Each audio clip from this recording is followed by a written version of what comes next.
Red light's on. Yeah. Yeah. I'm actually colorblind, believe it or not. It's part of the Okay. reason why I like the orange caps. Oh, okay. So, Yeah. right. So I have the great opportunity to meet Matei, one of the co-founders of Databricks. It's great to have you here, Matei. Yeah, great to meet you, Jose. Thank you. Obviously, I appreciate the work that Databricks does, the product, and it's a great honor to have you here. So thank you. Nice. So I know it's the day before you speak on stage for the keynote, so I'm going to keep this very, very brief, so no pressure. Yeah. I mean, you've done it a few times now. I've You're done natural. it, yeah, but it's always a little bit different. It's always, yeah. I mean, the stage today was extra wide, and I'm sure that tripped up some people. Wide. So yeah.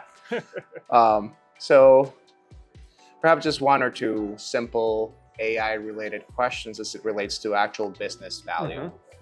You've written a lot of papers around AI, okay? So in the most practical way for an organization that actually wants to start leveraging AI for getting a real business outcome, how do you translate those research papers into actual real business value? Yeah, great question. Yeah, so there's definitely a bunch of noise around AI, and it's important to look at which use cases actually work and what's the right kind of product to build around it.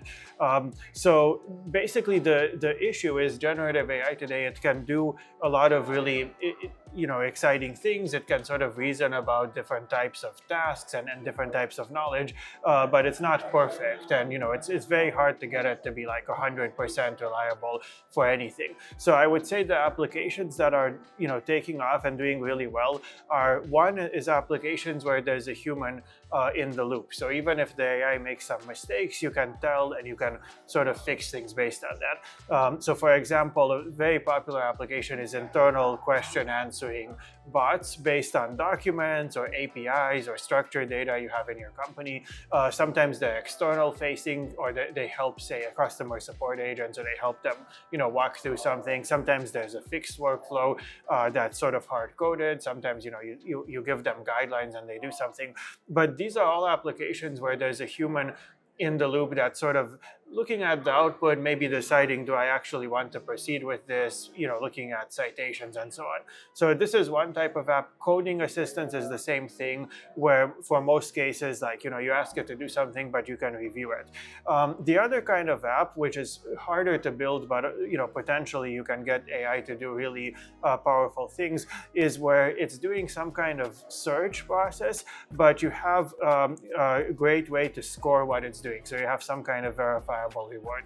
So for example, the AI for chip optimization work was, you can propose so many ways to tweak a chip design, but you can always check, like, is this a valid design? There's automated tools, and you can measure the performance. So you can keep searching. If you find a thing that improves it by 1%, 2%, like, it's great, you've improved it. That's how they did that. Some of the AI for coding things are like that too. The ones where like AI solve like a coding Olympiad problem are often like that. It's allowed to try like a million solutions, and it sort of like judges them and tests them, and it says, hey, I think this one did it. So these are two apps. And then I would say the third one is if you have something where you don't need like 100% perfect quality. It's better than not analyzing, say, that data at all. So often a lot of unstructured data analysis. So these are the ones where if you're aware of the limitations of it and you set it up this way, it's gonna work well. If you expect it just because like it sometimes can answer questions about engineering or physics or medicine to like become some autonomous agent that like performs a surgery on someone or something, that's probably not gonna work. But yeah.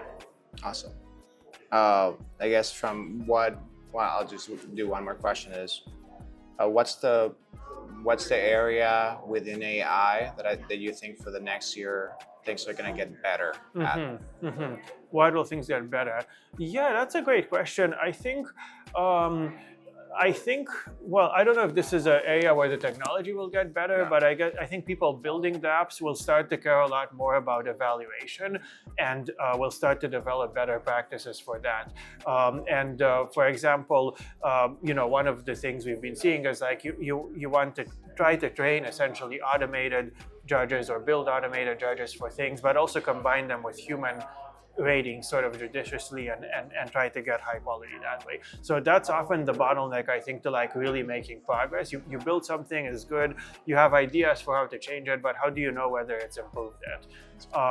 But yeah, I don't know how much of that can happen automatically because it is a hard problem. It is a hard problem to solve. Well, that's why Databricks works hard on solving problems. Yeah, we're trying to, we get the advantage of like working with many customers, any foundation model, like we don't have necessarily like a preferred one, and also using AI internally. So we're trying, along with everyone to learn the best ways to build with this. Awesome. Well, I told you I was only going to do this for 5 minutes. So I want to honor that. So thank you so very much for your time, Matei. Appreciate awesome you. Chatting. Thank you so very much.